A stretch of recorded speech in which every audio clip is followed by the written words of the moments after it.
What's up, Capricorn?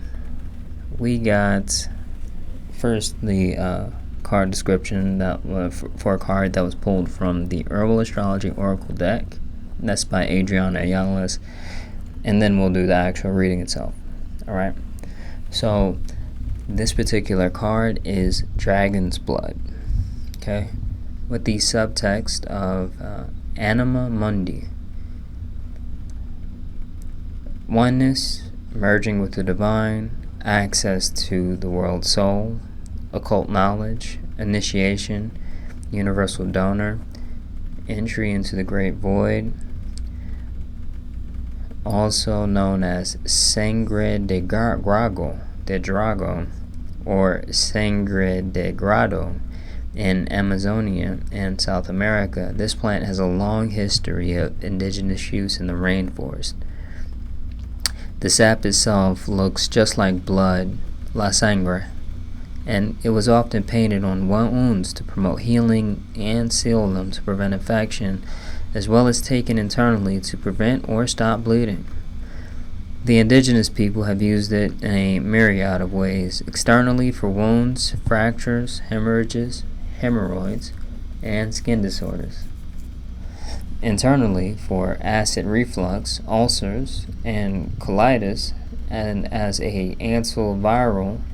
This crucial and life-saving medicine was and still is a staple for thousands of tribal peoples. Physically, Dragon's Blood is the epitome of Plutonian and Scorpionic energy, as both archetypically rule the symbol of blood. Shamans have used Dragon's Blood in spell work, rituals of protection, purification, and consecration. In Christian art, the dragon was symbolic of evil and sin, yet many other traditions hold that serpent deities like dragons are benevolent, sharp-eyed dwellers that hold the mystery of the great void.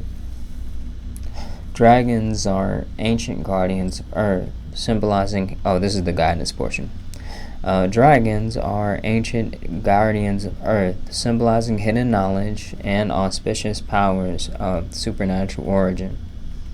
Dragons are etheric beings that inhabit the deepest pockets of the ethers and have dominion over 4 elements.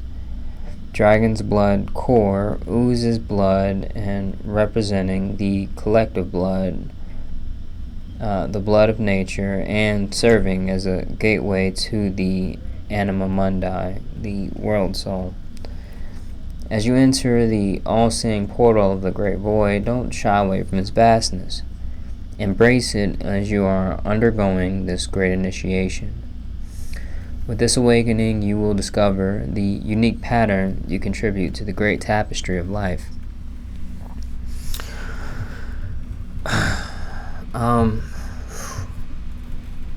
Okay, so a few things. I think I'll go ahead and start with this idea of dragons, and particularly this idea of protection and protection magic in general.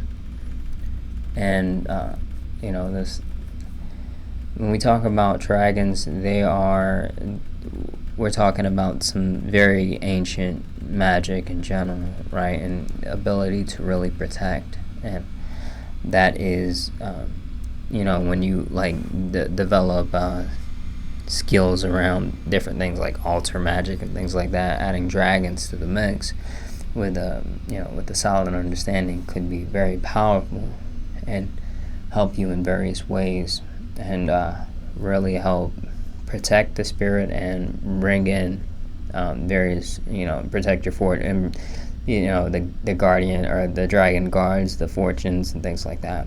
But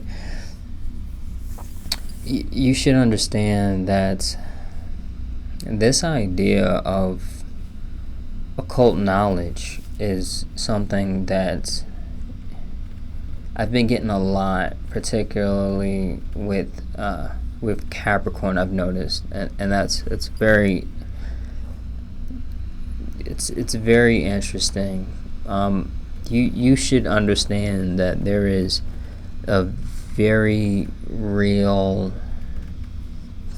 there's a very real power that is I would say in the making here. And this idea of dragon's blood and what this can essentially help with, and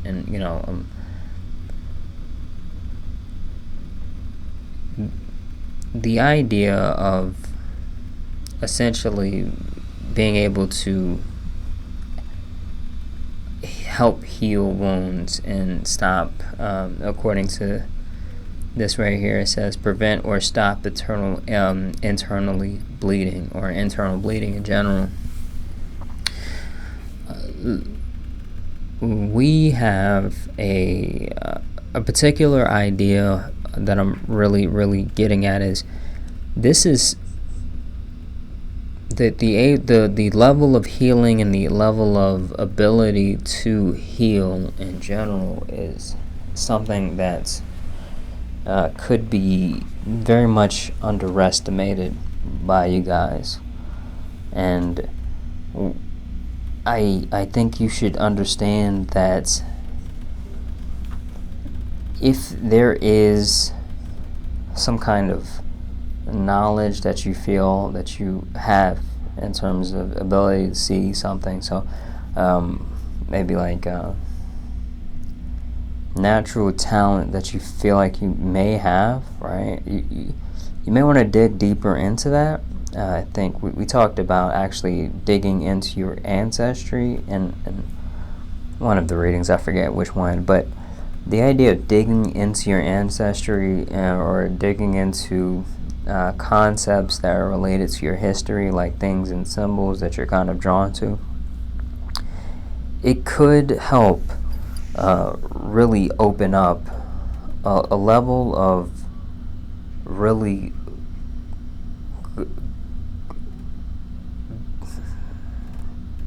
it could reorganize you in such a way to reorganize your energetic imprint in such a way that you become a tremendous healer and a tremendous shaman or mystic in a way. And this is something that you guys should like, if you're interested in learning about dragon magic, you should look it up and start learning more about it. But also understand the potential here. Understand and take your time and understand the potential here. Don't rush into the to learn and make make it integrate it into your everyday, not your everyday, but your patterns in a way to where you're consistently building on this, because this does seem like you have an ability here that is not really something that is pulling out in terms of, it doesn't want to be ignored, I would say. And so this idea of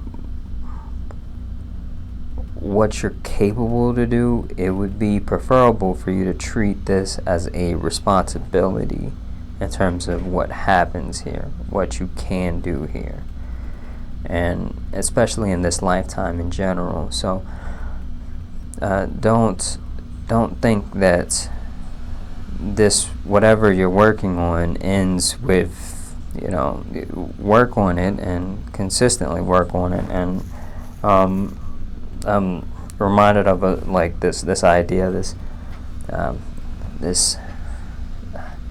this girl went to Japan, and she was talking about art in general, but her YouTube channel was talking about art in general, but she goes to Japan, and it's like some kind of small town in Japan. But what's crazy is that they had just excellent food, cooks, chefs there, excellent craftsmen there, and this was despite not being in, let's say, like Tokyo or something, right? But that population of that the amount of customers that they had didn't really control how proud they were of their art in general. So when you have something, when you truly understand that this is something powerful, you act different, and that's what I'm really getting here, is that you need to treat it with very real respect in terms of whatever it could be, and that's and don't allow just the amount of attention that you get affect how much time and effort that you put on this particular idea or this particular concept that you're building on. And I feel like like, if you haven't checked out the previous Capricorn readings, please check those out. And also, I mean, because I feel like I'm stepping on the toes of some of these things if I start talking about them, or I would be stepping on the toes if I started talking about them, but definitely something here and something that wants to come out. And I